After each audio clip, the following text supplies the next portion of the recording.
Maka ujiannya Allah, kurikulumnya apa Bu? Satu, ridho kurikulumnya. Apa ridho? Rela hati, menerima ketetapan yang Allah tetapkan. Hati kita rela menerima Allah membentuk kita. Justru saking sayangnya Allah, Allah gak kepingin kita merasakan kecewa karena makhluk. Berharap sama makhluk pasti kita banyak kecewa. Allah justru ingin kita tidak seperti itu. Lelahnya kita digantikan. Ya, hingga kembali kepada Allah tanpa dosa satupun. Tapi ketika Allah ingin menghendaki seorang hamba dengan keburukan, justru Allah berikan dia nikmat. Nikmat bermaksiat, nikmat menzolimi orang, nikmat lalai dari ibadahnya, nikmat terus istilahnya istidraj. Hingga ketika dia nanti kembali, waktunya di dunia sudah habis, dia mati membawa, tidak membawa satu kebaikan, tapi mati dengan segala dosa-dosanya. Tapi ketika Allah ingin menghendaki hambanya dengan kebaikan, Allah justru segerakan hukumannya di dunia. Hambanya dihukum di dunia dengan ujian, tapi justru di situ penggugur dosanya. Allah ingin membentuk kita.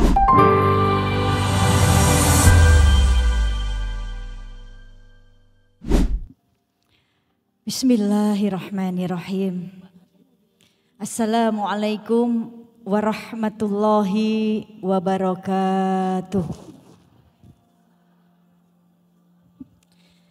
Bismillahi masyaallah, la yasukul khair ilallah. Bismillahi masyaallah, la yasrifu su' ilallah. Bismillahi masyaallah, makana min ni'mati faminallah. Bismillahi masyaallah, la haula wa la quwata illa billahil aliyyil azim. Subhana malikil kudus, subhana malikil kudus, subhana zil mulki wal jabarut, subhana zil mulki wal jabarut, subhana zil izzati wal azamati, wal kudratihi wal haibatihi was sultan, wal a'lai wal kibriyai wal jabarut, wal jalali wal jamali wal yamutu wal yafutu abadan. Subuhun kudusun Rabbuna wa Rabbul malaikati wa ruh. Subhanallah walhamdulillah, la ilaha illallah, Allahu akbar, la haula wa la quwata illa billahil aliyyil azim. Alhamdulillah wassalatu wassalamu ala rasulillah, la haula wa la quwata illa billah. Allahumma salli ala Sayyidina Muhammad miftahi babi rahmatillah, adada ma fi ilmillah, salatan wassalaman daimaini bidawal min mulkillah, wa ala alihi wa sahbihi adada kulli dar al-famarah. Rabbi israh li sadri wa yasir li amri wahlul uqdatam min lisani yafqahu qawli, amma ba'du. Alhamdulillah, segala puji hanya milik Allah. Allahul ladzi la ilaha illa huwal alimul ghaibi wasyahadati huwar rahmanur rahim. Dialah Allah, tidak ada Tuhan selain Dia yang kita sembah, yang menciptakan kehidupan, yang menciptakan kematian, yang menciptakan bumi beserta isinya, yang menciptakan langit beserta isinya, yang menciptakan lautan beserta isinya. Dialah Allah, Zat yang mengetahui keadaan hati-hati kita. Dan Dialah Allah yang Maha Pengasih, Maha Penyayang. Sholawat dan salam teriring untuk manusia yang sempurna, manusia yang mulia, manusia yang hidupnya berkorban harta, waktu, jiwa. Manusia yang mempunyai cinta, manusia yang senantiasa memuliakan, memanusiakan manusia, manusia yang berjuang untuk menyelamatkan umatnya, manusia yang berkorban mengevakuasi umatnya yang ada di neraka. Manusia yang memberikan syafaatnya kelak di yaumil qiyamah. Baginda Nabi Muhammad sallallahu alaihi wasallam. Nabi rahmah, nabi penyebar rahmat. Rahmat Allah Subhanahu wa taala. Allah memilih Nabi Muhammad untuk dijadikan kekasihnya. Bahkan Allah mengatakan, ya Muhammad, jikalau bukan karena engkau, aku tidak akan pernah mau menciptakan langit bumi beserta isinya. Lalu Nabi Muhammad bertanya, ya Allah, jikalau engkau menciptakan langit bumi beserta isinya karena aku, lalu aku diciptakan untuk apa? Allah menjawab, untuk kujadikan kekasihku. Bahkan namanya sudah tersanding dengan namanya Allah di tiang-tiang surga.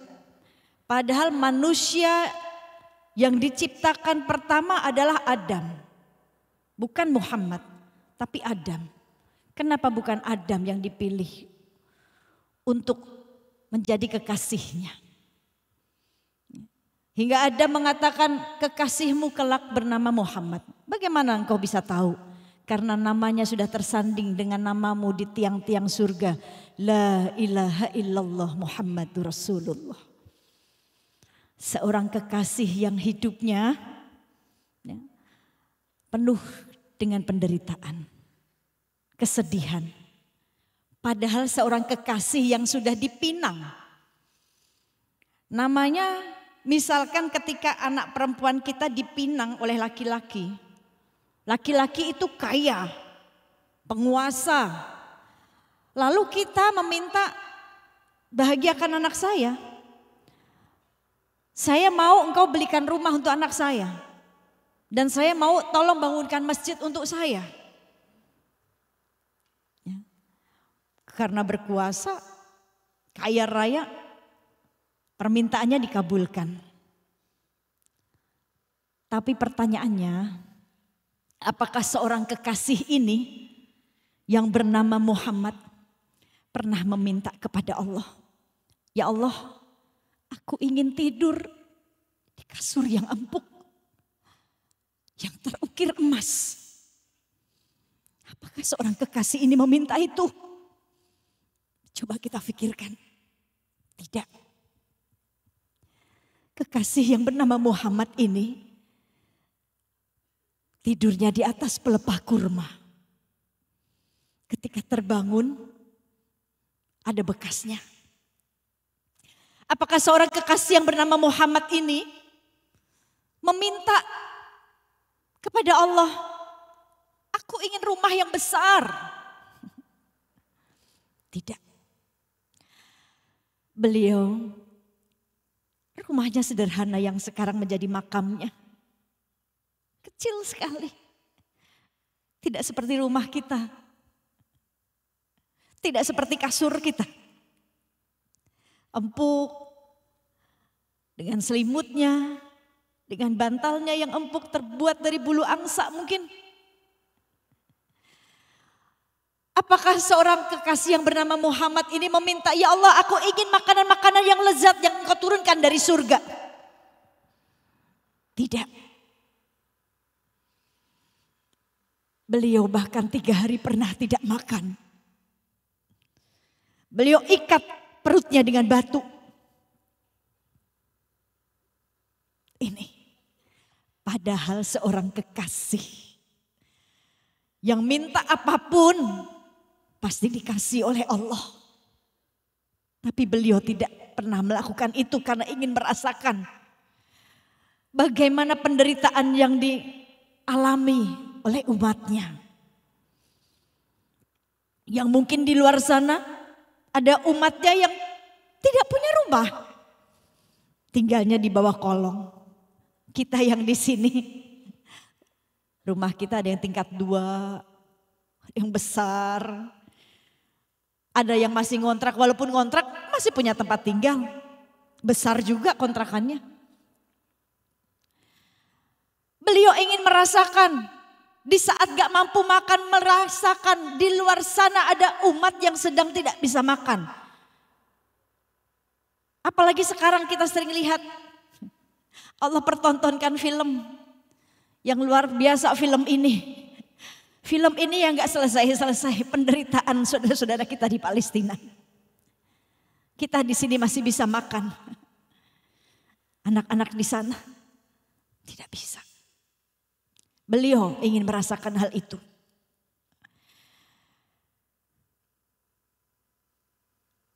Ini yang beliau rasakan sebagai seorang kekasih. Lalu pertanyaannya untuk diri kita, muhasabahnya untuk diri kita. Kita mengaku diri kita yang paling menderita. Padahal kita masih bisa makan enak.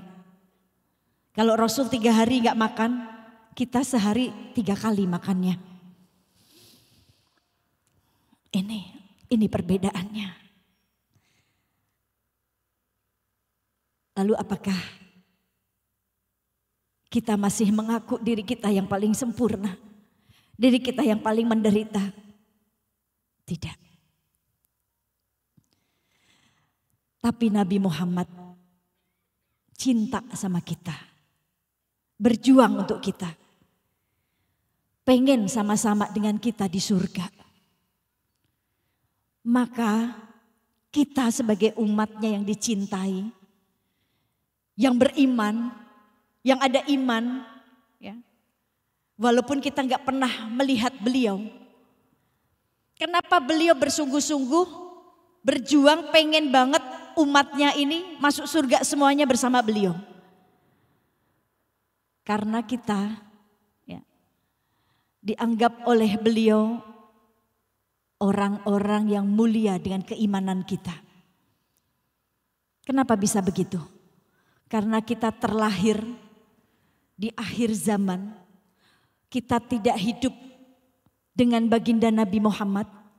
Kita tidak melihat wajah beliau. Kita hanya mendengar penderitaan-penderitaan hidup beliau. Tapi kita tidak hidup bersamanya. Tidak merasakan perjuangannya. Tidak pernah melihatnya. Tapi kita percaya dengan beliau. Itu hal yang luar biasa. Maka beliau bersungguh-sungguh ingin berkumpul dengan umatnya semuanya di surga dan memberikan syafaat untuk umatnya di yaumil qiyamah. Karena dianggap kita luar biasa.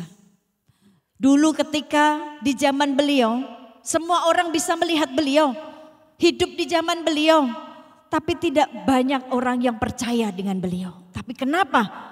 Kita tidak hidup di zamannya, tidak pernah melihat wajahnya. Tapi kita percaya, mengikuti apa yang beliau contohkan. Akhlaknya, mengerjakan sunnah yang beliau kerjakan. Padahal kita nggak pernah lihat. Istilahnya, kalau kita percaya sama seorang tokoh yang tokohnya setiap hari bisa kita lihat. Baik di sosial media, baik di televisi. Tokohnya ada, orangnya ada, wajahnya bisa kita lihat. Perilakunya kita contoh, seandainya dia berperilaku baik, itu biasa saja. Percaya kepada orang yang orangnya ada. Tapi ini kita percaya beriman, tapi tidak pernah melihat sosoknya. Dan Nabi berjuang ingin melihat kita di surga. Maka bantu perjuangan Nabi Muhammad. Dengan kita sama-sama berjuang, hidup ini perjuangan. Hidup ini perjuangan. Maka jangan gagalkan perjuangan ini.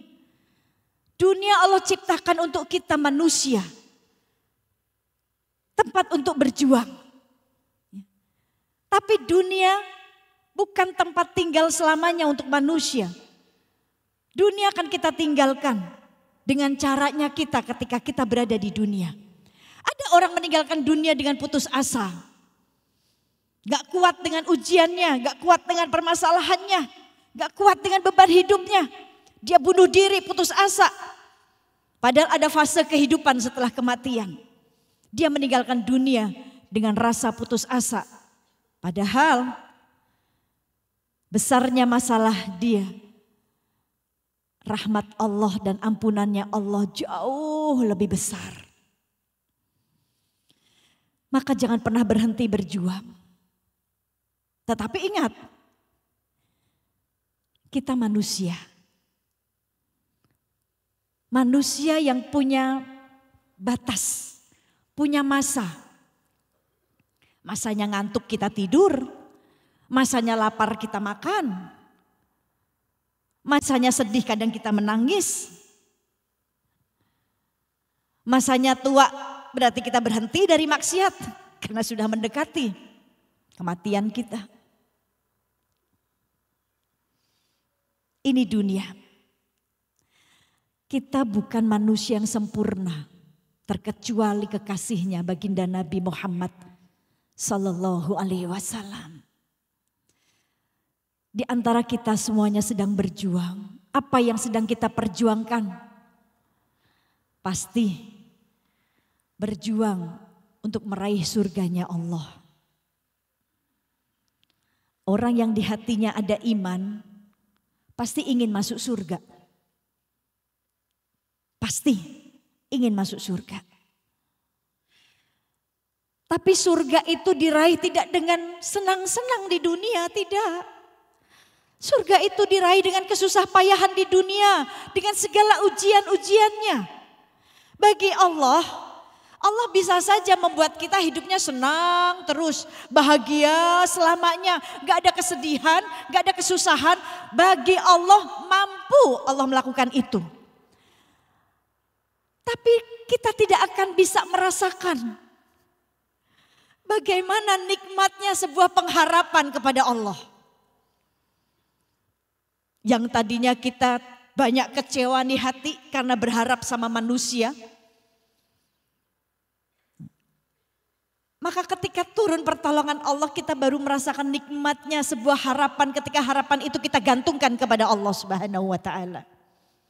Semakin kita berharap dengan makhluk, semakin kita kecewa. Bagi Allah mampu membuat hidup kita tenang, hidup kita bahagia. Tapi kita tidak akan bisa merasakan, tidak tahu bagaimana rasanya sebuah keikhlasan. Bagaimana rasanya sebuah kesabaran. Kita tidak akan pernah tahu bagaimana rasanya kecewa. Hingga rasa itu, ketika rasa itu kita rasakan, kita pernah kecewa, pernah terluka, pernah sedih. Maka rasa itu berusaha akan kita sembuhkan. Kita berjuang untuk menyembuhkan, untuk keluar dari rasa itu. Kan begitu. Jadi jangan ingin terlihat sempurna di hadapan manusia. Kita pengen terlihat dianggap, dia hebat ya. Enggak. Bukan kita yang hebat, tapi Allah yang memampukan. Kita manusia. Ada masanya kita capek, ya Allah, saya capek banget ya Allah. Saya pengen nyerah tapi saya punya anak. Ya Allah saya gak kuat, saya pengen nyudahi tapi saya masih punya tanggung jawab. Saya punya anak-anak yang kau titipkan ya Allah. Ya Allah saya gak mampu tapi saya masih punya orang tua ya Allah. Saya gak kepingin orang tua saya menangis sedih. Bukankah setiap doa dari orang tua kita ya Allah bahagiakan anak perempuan saya hidupnya. Dengan keturunannya, dengan suaminya, dengan anak-anaknya. Lalu apakah kita mau patahkan perjuangan itu? Tidak ada manusia yang sempurna. Tapi kita bisa menyempurnakan rasa itu. Dengan cara seperti apa? Satu, mendekat. Mendekat kepada Allah itu yang harus kita lakukan. Allah mengatakan, "Ud'uni astajib lakum," datang kepadaku. Minta kepadaku, aku kabulkan. Itu M yang pertama. Yang kita lakukan sebagai umat manusia nih. Yang imannya naik turun, yang belum istiqomah dengan amalannya. Yang kadang pengen menyudahi. Tapi ada amanah yang dititipkan oleh Allah. Maka cara yang pertama, M pertama mendekat. Bukan mendekat kepada makhluk. Mengibah, minta belas kasihannya makhluk, jangan hina kita. Belum tentu orang yang kita dekati itu senang dengan curhatan kita. Namanya manusia. Bisa jadi apa yang kita sampaikan, kita menyampaikannya tentang buah semangka, nyampainya tentang buah duren. Betul? Maka mendekatlah kepada Allah yang maha mengetahui segala isi hati kita. M yang kedua.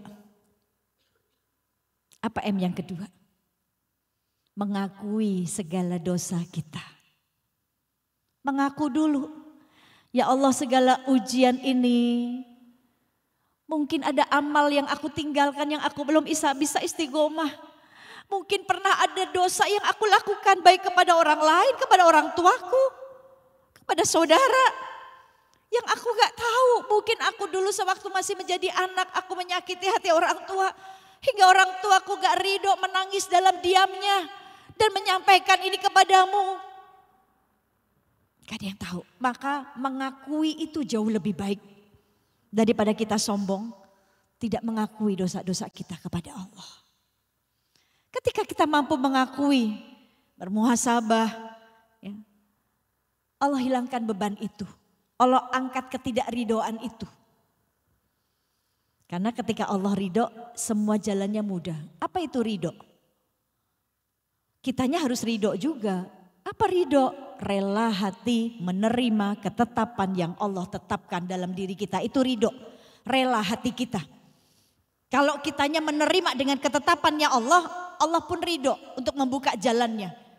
Ditenangkan pikiran kita. Ditenangkan hati kita yang sempit, dilapangkan. Ini. Semua permasalahan dibukakan. Diberikan jalan keluar. Wa may yattaqillaha yaj'al lahu makhraja wa yarzuqhu min haitsu la yahtasib. Wa may yatawakkal 'ala Allah fahuwa hasbuh. Barang siapa yang bertakwa kepada Allah, maka Allah berikan jalan keluar dari setiap permasalahannya. Dan barang siapa yang bertawakal kepada Allah, Allah berikan rezeki dari arah yang tidak disangka-sangka.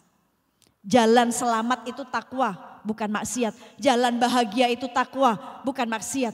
Jalan kesenangan itu takwa, bukan maksiat. Maka yang kedua, M kedua, memohon ampunan dulu kepada Allah. Rabbi inni zolamtu nafsi faghfirli. Rabbi inni zolamtu nafsi faghfirli. Ya Tuhanku, diri ini banyak zolim, menzolimi diri sendiri. Maka ampuni aku. Kita bukan manusia yang sempurna kayak Nabi, Bu, yang gak punya salah. Nabi Adam saja bikin satu kesalahan oleh Allah, diusir dari surga. Satu kesalahan diusir dari surga. Ketika melanggar perintah Allah, Allah mengatakan jangan kau dekati buah tersebut.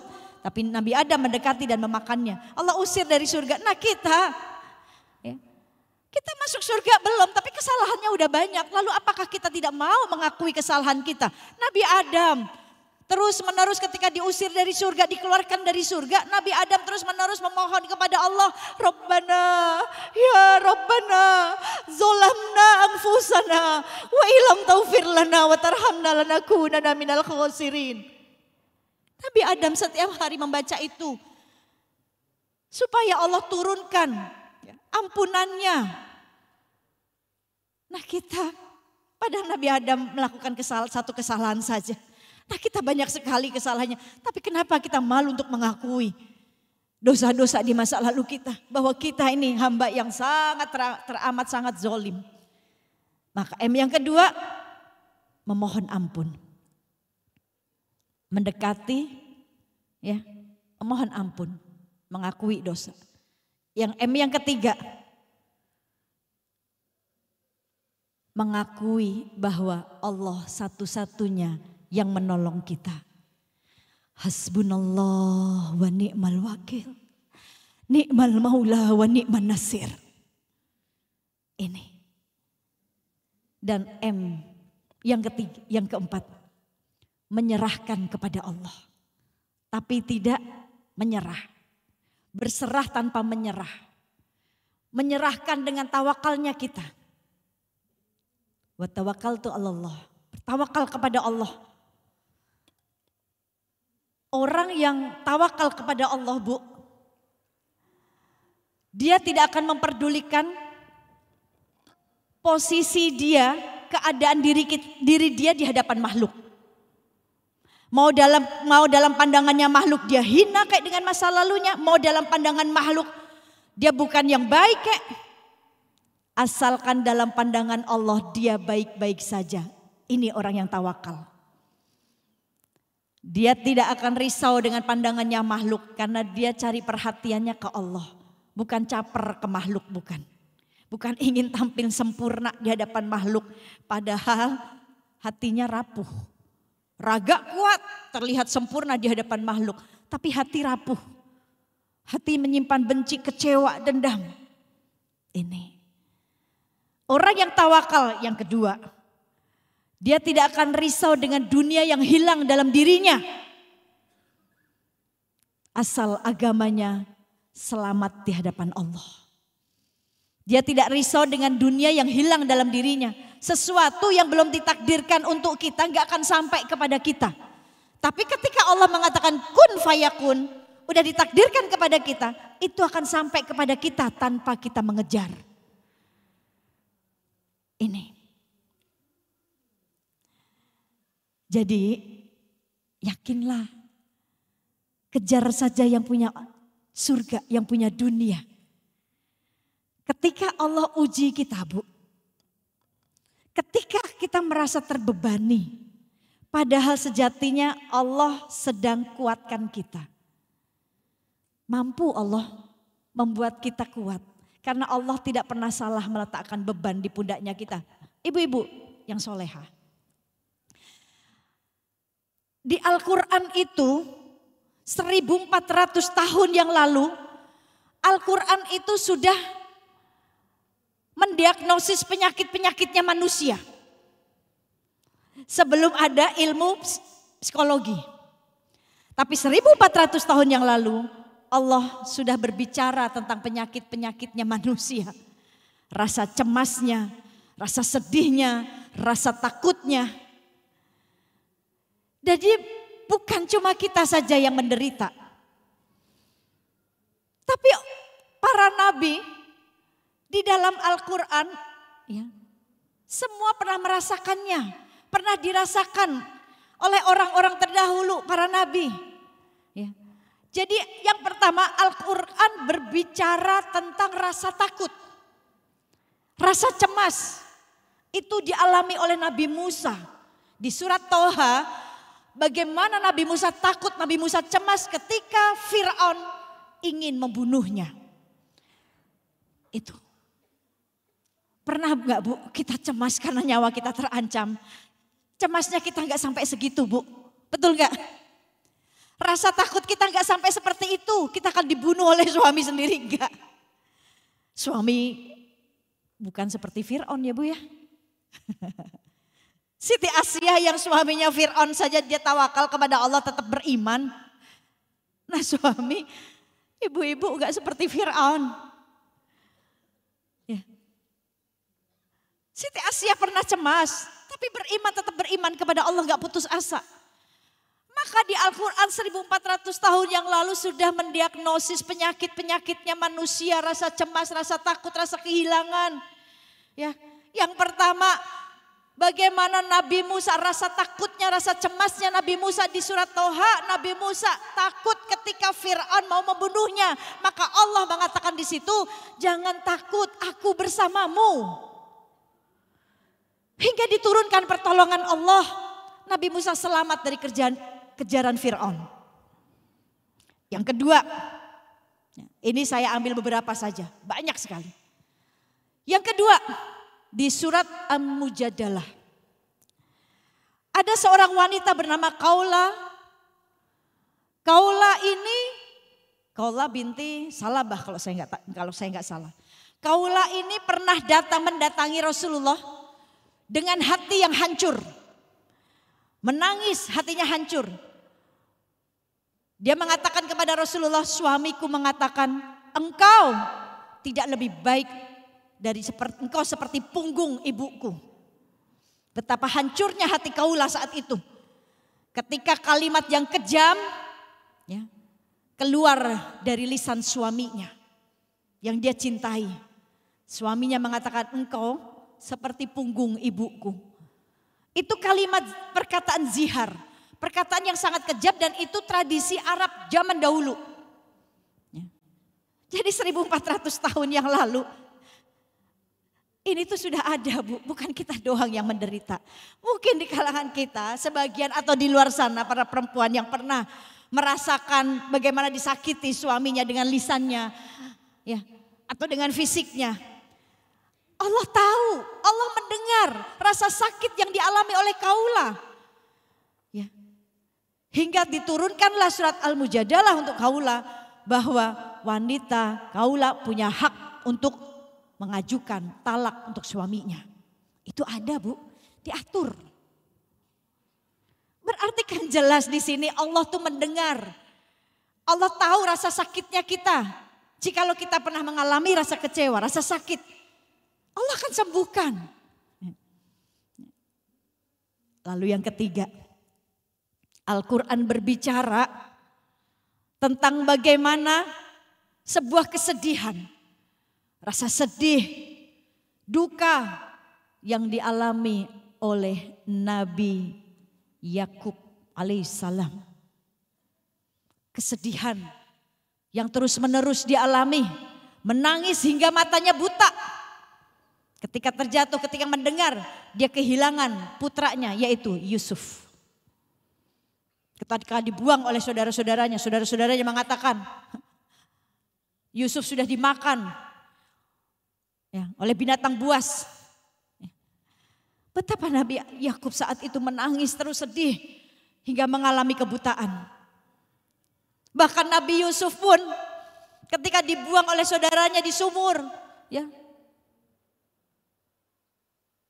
menunggu kedukaan itu hingga matanya berubah menjadi putih Bu.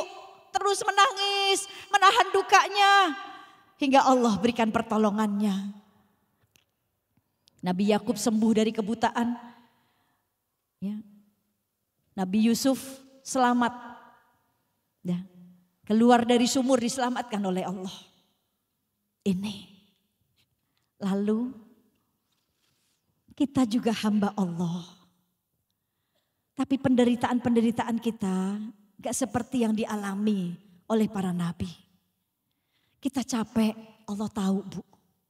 Kita lelah, Allah tahu. Kita pengen tampil sempurna, Allah tahu. Walaupun raga kita lelah, semua beban pikiran kita pikirkan sendiri. Kadang anak gak mengerti, kadang suami gak mengerti, kadang mertua gak mengerti. Kita juga gak kepengen membebani orang tua. Allah tahu semua itu. Maka Allah katakan, la yukallifullahu nafsan illa wus'aha. Aku tidak akan memberikan ujian di luar batas kesanggupanmu. Nih, ujianku ibarat satu botol air ini. Ini satu botol misalkan ini 500 mili. Kita cuma disuruh menghabiskan saja dengan cara kita. Ujian kita takarannya segini, gak dilebihi sama Allah. Dari air ini menguatkan kita, menghilangkan rasa haus kita. Cuma terserah kita mau menghabiskannya dengan cara seperti apa. Atau mau kita langsung minum, separuh-separuhnya kita buang, mubazir. Kita minumnya langsung habis, gluk gluk gluk gluk gluk gluk gluk gluk gluk. Sakit tenggorokan kita Bu. Tapi ketika kita minumnya pelan-pelan, bersyukur. Nikmat. Maka ini ujian tidak dilebihi takarannya. Ya cukup segini. Ini ujiannya manusia, ujiannya kita. Ibu-ibu yang dirahmati oleh Allah. Cerita yang terakhir. Ibu kenal yang bernama Fatimah. Tahu Fatimah? Putri Rasulullah. Fatimah mendapatkan gelar dari Allah penghulunya wanita di surga. Penghulunya wanita di surga. Artinya apa? Artinya apa Bu? Yang memimpin wanita di surga nanti Fatimah, Sayyidatina Fatimah. Putri Rasulullah. Kenapa Allah Subhanahu wa taala memberikan gelar tersebut? Ya. Benderanya di surga, pemimpinnya Sayyidah Fatimah. Kenapa? Padahal masih ada 3 wanita yang sudah dijamin masuk surga, yang sudah mendapatkan keridhaan Allah sesuai dengan zamannya. Siti Maryam, wanita suci yang tidak bersentuh dengan laki-laki, tapi ujiannya dahsyat. Mengandung, padahal tidak punya suami, tidak pernah bersentuhan dengan laki-laki. Dahsyat ujiannya, dicemooh, dihina. Tapi Maryam tetap berdiam diri di rumahnya, di mihrabnya. Ya, dengan rasa cemas, rasa takut. Manusia seperti kita. Dari dulu juga netizen udah ada, Bu. Enggak sekarang aja. Ya, zaman dulu netizen udah ada. Tapi beda netizennya. Kalau zaman dulu, zaman Nabi, zaman Siti Maryam, zaman wanita-wanita zaman dulu yang diuji, di depan mata netizennya. Mereka gak suka sama Nabi Muhammad, diludahi, dilempari. Ya, diusir. Nah, kalau netizen sekarang kan beda. Sembunyi di handphonenya masing-masing. Dengan ketikannya. Ya, maka hati-hati jangan sampai handphone dan jempol kita memberatkan akhirat kita. Ada Siti Maryam. Lalu di zamannya lagi ada Siti Asyah, istri Fir'aun. Allah memberikan perumpamaan Siti Asyah, istri yang beriman, istri yang salehah, istri yang beriman. Ya. Walaupun hidupnya di istana megah, kaya raya, tapi selalu mendapatkan kezoliman dari Fir'aun suaminya. Nah, suami ibu-ibu semuanya kan gak seperti Fir'aun. Betul, Bu? Tapi Siti Asyah tetap sabar, beriman.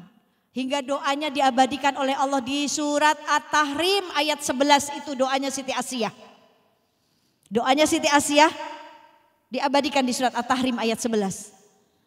Siti Asyah ketika mau disiksa oleh Fir'aun karena Fir'aun tahu istrinya sendiri tidak mengimani ajarannya, tapi mengimani ajaran Nabi Musa. Hingga Fir'aun murka mau disiksa di hadapan kaumnya, maka Siti Asyah berdoa kepada Allah. Apa doanya di situ? Ya Allah, bangunkan aku satu rumah di surga dekat denganmu dan jauhkan aku dari kezoliman Fir'aun dan kaumnya. Gak ada, Bu. Sekesal-kesalnya Siti Asyah, sebenci-bencinya sama Fir'aun, Siti Asyah gak doa, ya Allah azab aja tuh Fir'aun, bikin dia sengsara ya Allah. Enggak. Doanya masih baik, ya Allah bangunkan aku satu rumah di surga dekat denganmu. Jauhkan aku dari kezoliman Fir'aun dan kaumnya. Maka Allah kabulkan doanya Siti Asyah. Sebelum Fir'aun menyiksanya, Allah cabut nyawa Siti Asyah hingga tidak mendapatkan siksa dari Fir'aun ketika dipertontonkan di depan kaumnya. Maka dijadikanlah Siti Asyah perumpamaan istri yang beriman. Berarti diajarkan di sini kita tidak boleh berdoa, mendoakan sesuatu yang buruk keluar dari lisan kita. Sekalipun kepada orang-orang yang kita cintai. Kita kesel kepada anak, jangan doakan yang buruk. Kita kesel sama suami, jangan doakan yang buruk. Kita sedang berjuang untuk itu. Berjuang apa? Berjuang pengen sama-sama ke surga. Kalau kita gak memperjuangkan itu, ngapain punya suami? Kalau kita gak memperjuangkan itu, ngapain punya anak? Lelah di dunia wajar. Perpisahan di dunia wajar. Misalkan anak kita sedang menuntut ilmu, kita pisah sama anak-anak kita, wajar. Atau kita ditinggalkan anak-anak kita 24 jam gak sama kita, wajar. Atau mungkin salah satunya sudah meninggal, wajar. Itu perpisahan yang wajar di dunia, semua bakalan berpisah. Tapi perpisahan yang tidak wajar ketika orang tuanya di surga, anaknya tercecer di neraka. Itu perpisahan yang gak wajar. Ngapain kita punya anak kalau seperti itu? Perpisahan yang tidak wajar ketika suami di surga, istri di neraka. Buat apa punya suami seperti itu? Buat apa suami punya istri kalau tidak bisa membawa istrinya ke surga? Itu perpisahan yang tidak wajar. Perpisahan yang tidak wajar, sebaliknya istri di surga, suaminya di neraka. Untuk apa punya suami? Untuk apa menikah saat itu? Karena kita semua ingin ke surga sama-sama. Tujuannya itu. Ya. Maka ketika tujuannya itu, yuk sama-sama berjuang. Ku anfusakum wa ahlikum naroh. Jaga dirimu dan keluargamu dari siksa api neraka. Jaga diri kita, jaga anak kita. Dalam hal yang wajar. Karena sebaik-baik penjagaan itu Allah Subhanahu wa ta'ala. Penjagaan Yang wajar itu apa? Kita jaga ibadah kita jaga ibadah anak-anak kita jaga aurat anak perempuan kita. Ya, kita ingetin sholat mereka, kita ingetin takwanya mereka. Kita sama-sama di rumah, kita jadikan rumah itu baiti jannati. Ibaratnya kita sedang diajak berlayar oleh pemimpin kita. Ya. Ibu sedang diajak berlayar oleh suaminya kodanya. Mau diajak ke pulaunya namanya surga. Tapi gak mudah jalannya. Ketika melewati kapal tersebut pasti akan ada ombaknya, akan ada anginnya. Akan ada badai. Gak mudah, tapi ketika dikuatkan dengan doa, semua sama-sama menguatkan tujuannya sama ke surga, maka akan lewat itu semuanya pelan-pelan. Tapi kalau di antara salah satunya gak mau ikutan berjuang, ya gak akan sampai ke pulau yang namanya surga. Maka perjuangan itu adalah takwa adanya di dunia. Bu, kembali kepada Siti Fatimah. Siti Fatimah pemimpin wanita di surga. Ya. Kenapa? Karena dia punya rasa malu. Dia beriman. Dia pernah menderita, Bu. Semuanya dia lakukan sendiri. Kalau zaman sekarang kan kita masih ada yang ngebantuin kita. Ada asisten rumah tangga. Fatimah tidak. Semua dikerjakan oleh beliau. Saya pernah membaca satu kitab. Kitab ini judulnya Tasbihnya Fatimah. Tasbihnya Fatimah. Maksudnya apa tasbihnya Fatimah? Ini juga pernah kita terapkan, kita lakukan. Ketika seorang Fatimah putri Rasulullah, penghulunya wanita di surga, the queen of Jannah, ratunya, pemimpinnya wanita di surga, yang membawa bendera ke surga, yang nanti ketika melewati jembatan Siratal Mustaqim, ya, diiringi 70.000 bidadari. Dan Allah mengatakan, Allah berseru, wahai kalian semua yang ada di padang mahsyar, ya, pejamkan mata kalian, tundukkan kepala kalian, tidak boleh ada satupun yang melihat. Ya, ketika Fatimah melewati jembatan Siratal Mustaqim, ya, diiringi 70.000 bidadari karena saking mulianya ini wanita. Kecantikannya tidak terlihat, punya rasa malu di hadapan laki-laki. Ya. Maka Allah mengatakan, mana para pecintanya Fatimah, para pengikut Fatimah, berjalanlah bersamanya. Melewati Sirat yang di bawahnya gak ada api, Bu. Kita tahu jembatan Siratal Mustaqim di bawahnya api yang menyala-nyala, tidak semua orang selamat melewati jembatan Siratal Mustaqim. Tetapi ketika kita sendiri diminta oleh Allah, mana para pecinta Fatimah yang mengikuti jalannya Fatimah, ayo berjalanlah di belakangnya dengan 70.000 bidadari. Maka ikuti apa yang Fatimah kerjakan. Fatimah seorang ibu rumah tangga. Pengen sempurna di hadapan anak-anaknya, Bu, bahkan pernah membohongi anak-anaknya. Ketika Hasan dan Husain menangis, ya, malam takbiran, dia menangis, dia melihat teman-temannya sudah mempunyai baju baru. Hasan dan Husain, cucu Rasulullah, putri Sayyidina Fatimah, Sayyidah Fatimah dengan Sayyidina Ali. Mereka menanyakan kepada ibunya, kepada uminya, Umi, apakah baju baruku sudah ada untuk aku pakai besok di hari raya? Teman-temanku sudah bercerita sudah punya baju pakaian baru untuk hari raya. Fatimah ingin tampil sempurna, Bu, di hadapan anak-anaknya. Dia mengatakan dia sanggup bohong. Dia mengatakan, nak, bajumu sedang ada di tukang jahit. Nanti ya, padahal tidak punya pakaian, Bu. Cucunya Rasulullah, bayangkan, gak punya pakaian baru. Sedangkan kita seminggu lebaran juga masih 2 minggu lagi. Kadang mal udah kita penuhi. Untuk beli baju buat anak-anak kita, buat diri kita. Ini cucu Rasulullah, kekasih Allah. Ketika di malam takbiran dia bertanya kepada uminya, mana Umi bajuku? Apakah sudah ada untuk aku pakai besok hari? Menangis. Fatimah mengatakan, nak, bajumu sedang ada di tukang jahit. Allah dengar, Bu. Allah dengar kesedihannya Fatimah. Allah dengar kecemasannya Fatimah. Esoknya Allah datangkan seseorang yang mengetuk pintu rumah Fatimah. Dia mengatakan, siapa engkau? Aku tukang jahit mengantarkan baju Hasan dan Husain. Padahal siapakah itu? Malaikat yang didatangkan oleh Allah. Coba. Fatimah ingin sempurna di hadapan suaminya Sayyidina Ali. Semua dikerjakan sendiri tanpa asisten rumah tangga. Hingga Sayyidina Ali merasa kasihan. Merasa kasihan, dia bertanya kepada Fatimah.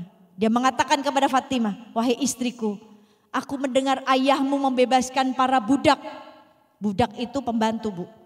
Membebaskan hamba sahaya, para budak. Datanglah menemui ayahmu, mintalah satu saja untuk membantu pekerjaanmu.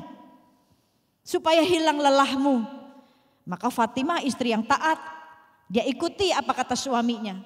Dia mendatangi saat itu Rasulullah sedang majelis, sedang mengajar di majelis. Begitu Fatimah melihat, Fatimah tidak jadi. Fatimah pulang karena Fatimah malu, karena majelisnya itu laki-laki semua. Fatimah menunduk langsung pulang. Tapi Rasulullah melihat, hingga keesokan harinya Rasulullah mendatangi rumah Fatimah.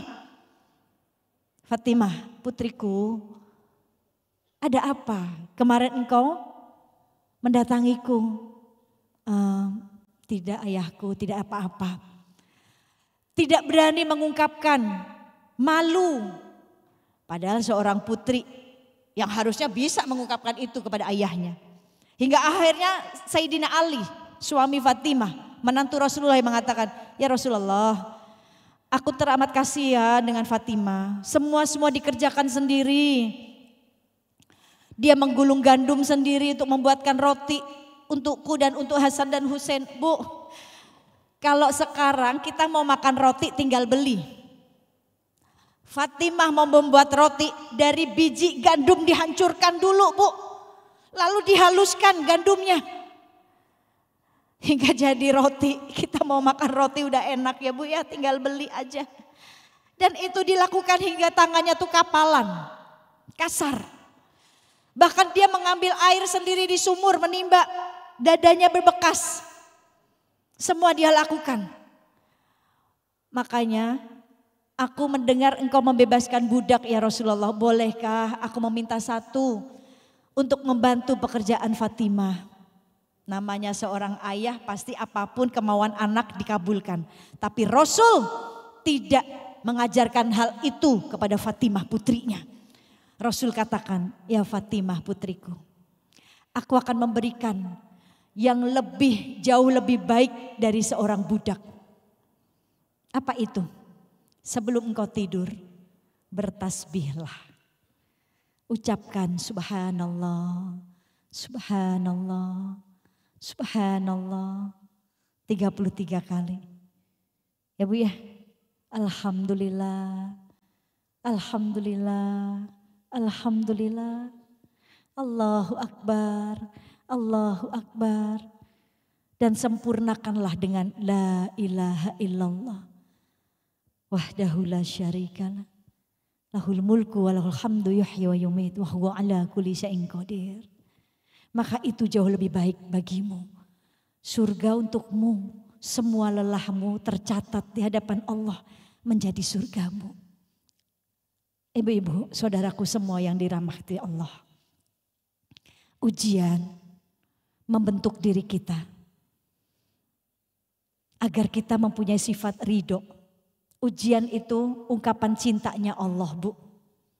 Ungkapan cintanya Allah. Ya.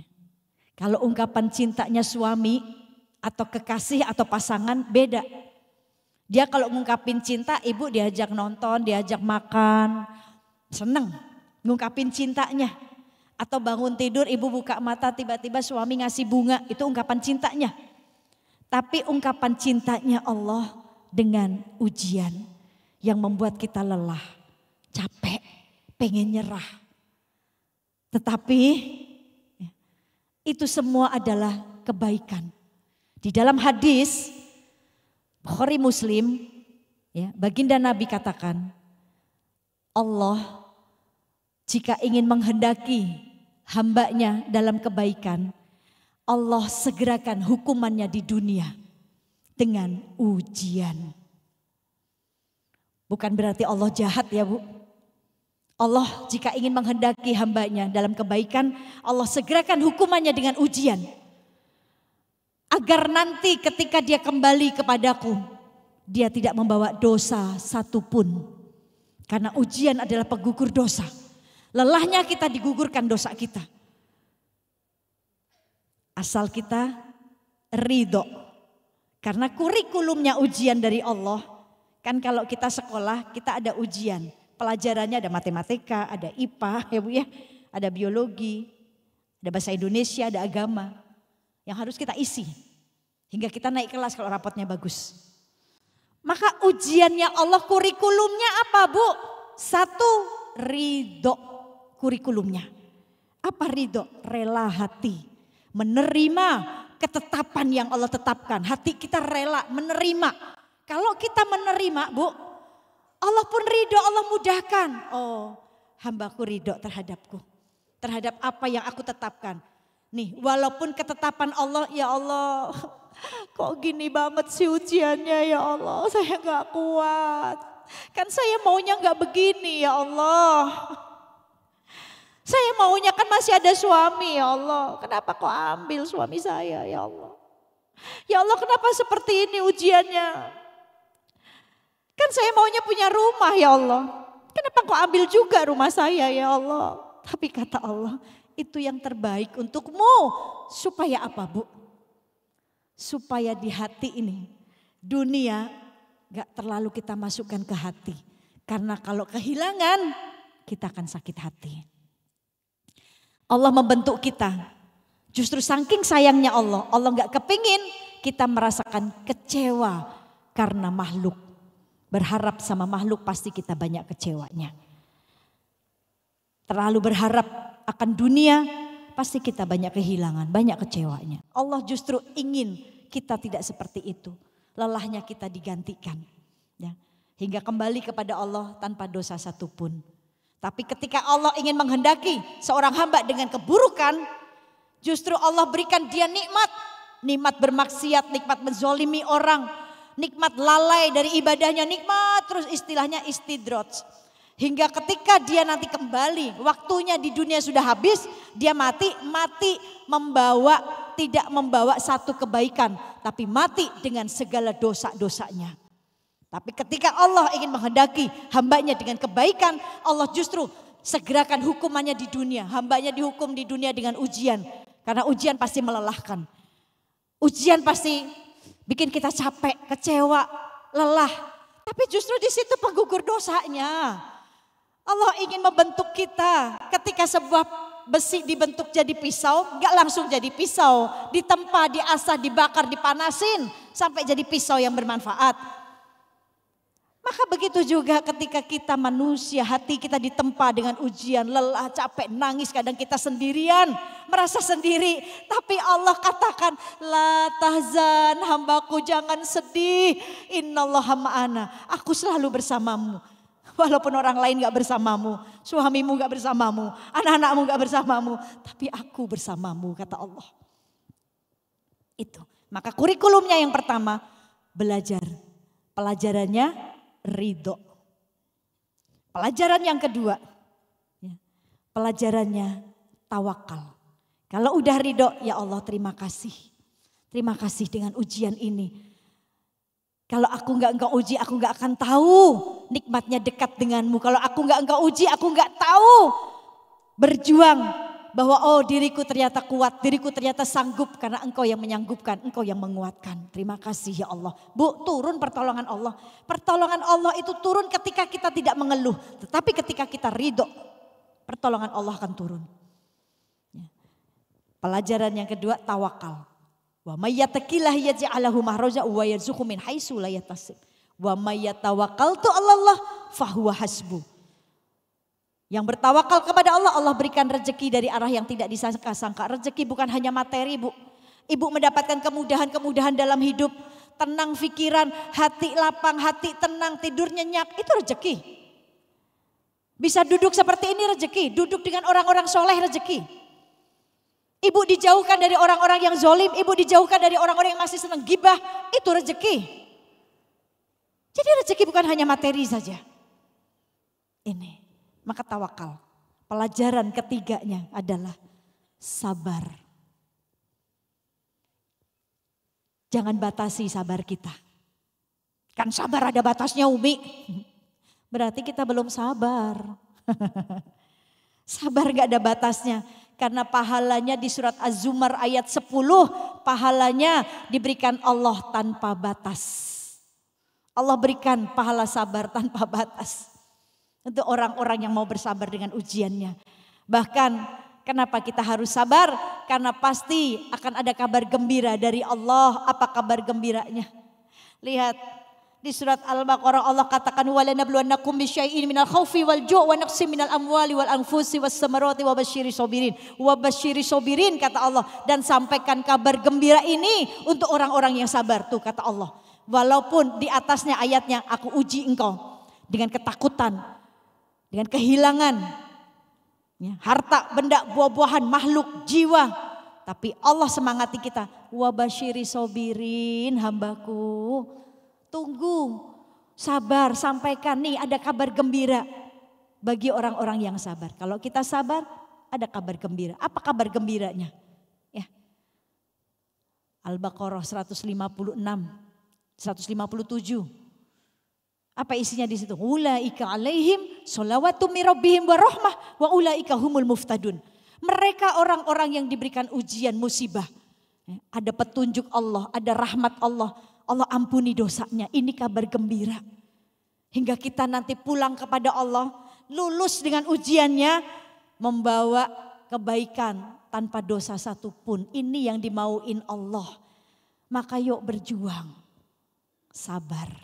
Siapa golongan orang sabar?